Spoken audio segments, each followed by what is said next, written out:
Assalamualaikum warahmatullahi wabarakatuh. Selamat malam para pendengar setia Cipta Cerita Daily. Pada kesempatan malam hari ini saya akan membawakan sebuah kisah yang ditulis oleh Twitter @nikeowlstory.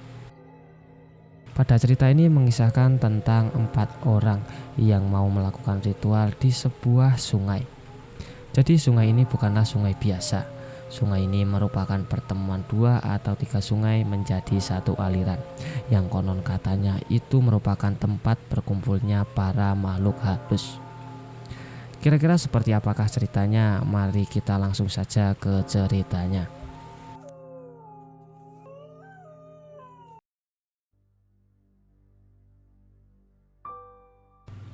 Ini adalah cerita tentang ritual mandi malam yang gagal karena bertemu sosok kuntilanak merah. Kejadian ini terjadi sekitar tahun 2006 pada malam Selasa Kliwon di bulan Suro, ketika cahaya bulan cukup terang di malam hari. Jika kalian mendengarkan Kromo Leopard sebelumnya, kejadian bertemu kuntilanak merah ini berada di Tempuran, yaitu pertemuan 2 atau 3 sungai menjadi satu, yang jaraknya hanya sekitar 400 meter dari jembatan. Oke, kita lanjut.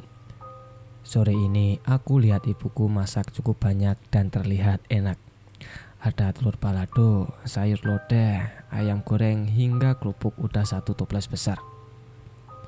Bu, masaknya kok banyak banget ya? Emang ada acara apa? Oh, itu nanti malam tamu bapakmu mau nginep di rumah, jawab ibuku sambil nyiapin cabai buat sambal. Hari udah mulai petang. Suara jangkrik di sekitar rumah juga mulai nyaring terdengar. Jalan sebelah rumah yang selalu ramai saat sore dengan suara motor orang-orang pulang dari kebun berubah menjadi gelap sunyi seperti kuburan. Aku tanya bapakku, ternyata malam ini akan ada ritual mandi malam sebagai puncak rangkaian tirakat buang bala atau kesialan bagi para tamunya. Ritual ini dilakukan setelah beberapa tamunya melakukan puasa mutih dalam kurun waktu tertentu. Dan kali ini ritual mandi malamnya dilakukan di Tempuran. Karena kebetulan sungai sebelah rumah sedang mengalir, biasanya mati saat tidak hujan, dan dipilihnya tempat itu bukan tanpa maksud. Selain tempat bertemunya beberapa aliran sungai dari Kemprahan, tempat itu juga sakral. Di Tempuran ini terdapat 2 pohon besar. Yang pertama pohon bunga kenanga dan satunya pohon kemiri. Serta di sebelahnya lagi rimbun dengan pohon bambu apus dan kebun pisang. Kulihat jam dinding sudah menunjukkan pukul 8 malam, tapi tak seorang pun tamu bapak sampai di rumah. Bapakku duduk di teras sambil merokok, menunggu tamunya, sedangkan ibuku masih sibuk dengan persiapan makanannya di dapur. Sekitar pukul 9 akhirnya terdengar suara 2 motor mendekat ke rumah. Ternyata benar, itu adalah tamu bapak. Aku pandangi wajah mereka seperti sedikit ketakutan dan lelah saat sampai di halaman rumah. Tanpa basa-basi, bapakku langsung mempersilahkan tamunya masuk. Padahal biasanya dia selalu ngobrol sebentar di luar. Mungkin bapakku sudah tahu kalau ada kejadian janggal yang menimpa tamunya di perjalanan. Dan ternyata memang benar ada sesuatu yang terjadi saat memasuki jalan hutan harapan. Loh, kok kalian dulu yang sampai sini? Teman yang lain mana?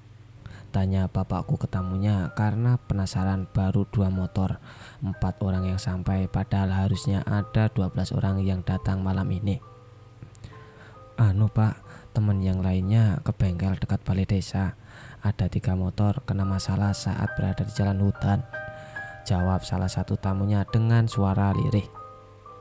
Hari sudah semakin malam. Jam 10 waktu itu sisa tamunya masih belum juga sampai. Akhirnya bapakku telepon mereka untuk menanyakan kabarnya, dan ternyata tamunya baik-baik saja. Selang beberapa menit mereka sampai juga di rumah dengan senyum lebar bertemu bapakku. Lalu ceritalah salah satu tamu bapakku, panggil saja dia Sugi. Selama perjalanan di jalan hutan katanya banyak sekali hambatan yang seolah menyuruh mereka balik arah dan tidak melanjutkan perjalanan. Pertama, Tiba-tiba salah satu motornya mogok di tengah hutan. Sudah beberapa kali di starter, tetap saja tidak menyala mesinnya. Padahal motornya baru beli tahun lalu. Akhirnya karena jalanan turun digeledah motornya. Lalu muncullah masalah selanjutnya. Saat turunan dan mau belokan, tiba-tiba lampu motor yang menyeret mati tanpa sebab. Paniklah mereka dan hingga membuat motor belakang yang diseretnya menabrak pembatas jurang. Untung saja tidak ada yang terluka serius, hanya memar sedikit di lutut saja. Kondisi itu benar-benar gelap di tengah hutan yang seram. Cukup ngeri untuk digambarkan karena memang angker tempat itu. Beberapa teman sibuk menolong yang jatuh, sedang yang lain terus berdoa semoga tidak ada makhluk lain yang mengganggu. Akhirnya mereka memutuskan untuk melanjutkan perjalanan, namun dengan laju yang pelan, takut ada kejadian lain yang bikin celaka. Sesampainya di lembah dan di perkampungan, akhirnya mereka menemukan bengkel motor dan mencoba memperbaikinya. Disuruhlah 4 temannya yang motornya aman untuk berangkat lebih dahulu ke rumah buat kasih kabar ke bapakku. Sedangkan yang lain menunggu di bengkel sampai motornya selesai diperbaiki. Anehnya, setelah dicek semua motornya tidak ada satupun yang rusak. Mesin yang mati di starter sekali langsung hidup. Bahkan lampu yang tadi mati juga menyala terang. Mereka pun makin bingung dengan kejadian itu. Tak berlama-lama akhirnya mereka bayar dan pamit ke tukang bengkel, melanjutkan perjalanan ke rumah. Mendengar cerita tersebut, bapakku hanya mengangguk dan berkata, anggap saja itu sebagai hal rintangan saat akan menyelesaikan sebuah tirakat buang balak ini. Yang aku tahu emang lumayan berat hambatan tirakat ini. Mulai dari hambatan keluarga kita sendiri, tetangga hingga hal lain yang seolah menginginkan kita gagal. Tak berpanjang lebar, karena sudah mendekati tengah malam, bapakku meminta barang bawaan tamunya yang dimintanya jauh-jauh hari. Barang tersebut adalah air 7 sumber mata air berbeda dan bunga 7 rupa. Dibawalah barang tersebut ke belakang, ke kamar gudang bapakku. Lalu air 7 sumber tadi dituang ke bak mandi dan ditaburi bunga 7 rupa. Setelah itu dibawalah bak mandi, ember hitam besar, keluar rumah di halaman samping yang gelap. Dan ritual mandi malam buang bala dimulai. Pertama, bapakku menyuruh 4 tamunya untuk mandi dengan air yang sudah disiapkan tadi di luar. Ternyata tidak semua dari 12 tamu tadi ikut tirakat. Beberapa masih dalam proses tirakat, sedangkan yang lainnya hanya mengantar saja. Kondisi di luar sangat gelap karena cahaya bulan tertutup mendung. Dan udara dingin disertai angin kencang gampang membuat bulu kuduk berdiri. Sekitar pukul 12, akhirnya keempat tamu bapakku mulai mandi dengan air tadi di halaman samping. Setelah itu, mereka diminta untuk bermeditasi hingga azan subuh di tempuran yang sudah bapakku tunjukkan tempatnya dari minggu. Kali ini mereka berempat harus melakukannya sendiri tanpa bantuan bapakku. Dan berjalanlah mereka menuju gelapnya malam, menyusuri sungai samping rumah hingga sampai di tempuran. Bayangkan, mereka berjalan tanpa alas kaki dan senter melewati pinggir sungai yang gelap menuju sebuah tempat yang sangat wingit. Setelah berjalan beberapa saat, akhirnya mereka sampai juga di tempuran. Tepat di bawah pohon besar bunga kenanga, mereka akan melakukan meditasi. Dibakarlah dupa yang diberikan bapakku dan mereka berempat mulai memejamkan mata. Saat ini mereka berada di tengah hutan dan menghadap sungai di pertengahan malam Selasa Kliwon. Pak Sugi bercerita, saat pertama mereka memejamkan mata, suasana seketika hening dan terdengar hanya suara aliran air sungai, jangkrik dan pohon bambu yang tertiup angin. Bapakku bilang, apapun godaannya, baik suara maupun yang lainnya, mereka harus terus fokus dengan meditasinya dan tidak boleh membuka mata.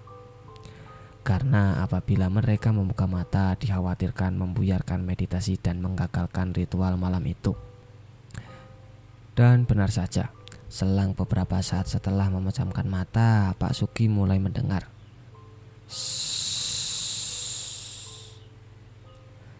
suara tiupan angin sangat dekat dengan telinganya. Pak Sugi mencoba menghiraukannya dan tetap fokus pada meditasinya. Hingga akhirnya tiupan itu perlahan menghilang di keheningan malam. Namun itu tadi baru permulaan. Seperti penyambutan mereka, makhluk tak kasat mata kepada para tamunya. Tak lama setelah tiupan itu, gangguan yang lain semakin gencar. Pak Sugi mulai mendengar rintihan orang yang menangis seperti minta tolong, lalu suara gelak tawa anak hingga suara orang yang sedang seru mandi di sungai. Namun dia sadar, tak mungkin di tengah malam di hutan gelap ada orang beraktivitas ramai di sini. Suara itu semakin nyata, seperti aktivitas siang hari di perkampungan yang ramai penduduk. Karena sudah tak tahan, akhirnya Pak Sugi membuka mata. Ketika matanya terbuka, dia hanya melihat gelapnya hutan dengan suara binatang hutan dan gemericik air sungai. Sadar dia telah membuka mata, akhirnya dia mencoba kembali menenangkan diri dan mulai menutup mata untuk melanjutkan meditasi. Dan disinilah awal gangguan yang makin seram mulai dipertontonkan oleh penunggu dan penguasa kawasan itu. Terdengar suara erangan macan persis di depan mukanya. Bersama dengan itu angin berhembus kencang dari arah yang sama. Seketika bulu kuduknya berdiri, namun dia tetap berusaha menguasai ketakutannya. Lalu terdengarlah suara ketawa. Terdengar familiar seperti suara kuntilanak di film-film. Rasa takut pun mulai menguasai Pak Sugi. Dan kali ini adalah puncak dari gangguan ritual malam ini. Kik, kik, kik, kik. Terdengar jelas suara seperti suara biyik ayam di dekat dia. Meski hanya terdengar seperti suara biyik ayam, tapi energi panas yang dirasakan cukup kuat. Bulu kuduknya pun seketika berdiri. Dan akhirnya dia membuka matanya untuk kedua kali dan dia melihat di samping kanan dan kiri. 3 temannya ternyata sudah tidak ada. Ketakutan Pak Sugi semakin memuncak ketika tiba-tiba muncullah sosok wanita merah berambut panjang dengan muka seram, lidah panjang dan bertaring. Dengan tatapan tajam, dia memandang Pak Sugi seolah dia marah ke Pak Sugi karena merasa terganggu akan keberadaannya. Suasana malam pun semakin mencekam dan Pak Sugi hanya bisa terdiam seolah tubuhnya terbatu, bersila saat menatap sosok tersebut. Di lain sisi, sekitar pukul 2 malam, bapakku masih terjaga dan ngobrol seru dengan tamu yang masih menunggu di rumah sambil menunggu 4 orang balik dari ritual. Namun entah apa yang terjadi, dia mulai gusar memikirkan tamu dia yang sedang ritual di tempuran. Seperti ada hal yang tidak beres dan bapakku ikut merasakannya. Semakin lama dia menunggu, semakin gusar pikirannya. Hingga dia memutuskan untuk menyusul ke tempuran. Dia meminta tamu yang lain untuk tetap di rumah dan mulai berjalan sendiri menyusul keempat tamunya. Berbekal senter kecil, bapakku mulai melewati jalan samping sungai. Dia berjalan cepat seolah terjadi hal buruk dengan tamunya. Baru setengah jalan terlihatlah 3 tamunya, Pak Juki, Pak Soleh, dan Mas Doko lari ketakutan menuju bapakku. Pak, maaf, saya takut. Saya nggak kuat, Pak. Di sana banyak sekali gangguan. Saya melihat penampakan putih di pohon kenanga itu, Pak. Ketiga tamunya lari sambil ngos-ngosan dari gelapnya jalan hutan. Jelas saja, ketika tadi terdengar ketawa sulal kuntilanak, ketika tamu bapakku membuka mata dan ketakutan bukan main, sehingga mereka lari tunggang langgang meninggalkan meditasinya. Mendengar hal tersebut, bapakku semakin mengkhawatirkan sisa tamunya yang masih tetap di tempuran, yaitu Pak Sugi. 3 tamunya disuruh terus jalan balik ke rumah dan bapakku semakin jalan cepat menuju tempuran. Hingga akhirnya bapakku sampai juga dan mendapati tamunya menatap terdiam ke arah pohon kenanga, seolah dia menatap sosok yang menakutkan. Tidak mau tamunya kenapa-napa atau pulang menjadi linglung, dia pun berusaha menyadarkannya. Hingga akhirnya Pak Sugi tersadar dengan kondisi tubuh yang lemas. Pak Sugi sendiri ketika tadi menatap sosok merah itu hanya terpaku, seolah semua energinya diserap oleh makhluk itu. Dengan nada serak dan keras, sosok itu bertanya ke Pak Sugi. Kenapa kamu kemari? Ini daerahku. Berani-beraninya kamu beraktivitas di sini. Seolah sosok itu menegaskan daerah kekuasaannya. Pak Suki pun hanya bisa terdiam, bahkan tak mampu membuka mulutnya untuk menjawab. Hingga akhirnya dia merasa ada yang menepuk punggungnya dari belakang, dan ternyata itu adalah bapakku. Dan sosok merah itu pun hilang. Lalu sekujur badan Pak Suki terasa lemah, seperti semua energinya terkuras habis oleh sosok merah tadi. Melihat tamunya yang sudah lemas, bapakku memutuskan untuk membawanya pulang ke rumah. Tak mungkin melanjutkan ritual dengan kondisi seperti ini. Yang ada nanti malah jiwa tamunya dibawa ke alam lain. Dengan berjalan perlahan, bapakku membopong Pak Suki pulang menyusuri jalan sungai yang gelap tadi. Sesekali dia mengajak bicara agar pikirannya tidak kosong. Dan akhirnya semua ritual malam itu gagal karena adanya gangguan dari penunggu tempuran. Bapakku bilang, tidak apa-apa, nanti bisa diulang lagi di hari yang sama malam Selasa Kliwon bulan berikutnya. Mungkin malam itu memang lagi tinggi-tingginya energi penunggu tempuran, sehingga berani menampakkan diri, karena sangat jarang orang yang ditemui oleh sosok kuntilanak merah tersebut. Sesampainya di rumah, Pak Suki dibiarkan berbaring di karpet, lalu disuruh minum air putih. Tamu yang lain nampak cemas dengan kondisinya. Namun tak lama kondisi Pak Suki mulai membaik dan kembali bisa diajak ngobrol. Malam itu benar-benar malam yang mengerikan bagi keempat tamu bapaknya. Hingga akhirnya di ritual-ritual selanjutnya ketika mandi malam, medutanya dilakukan di kamar gudang rumah.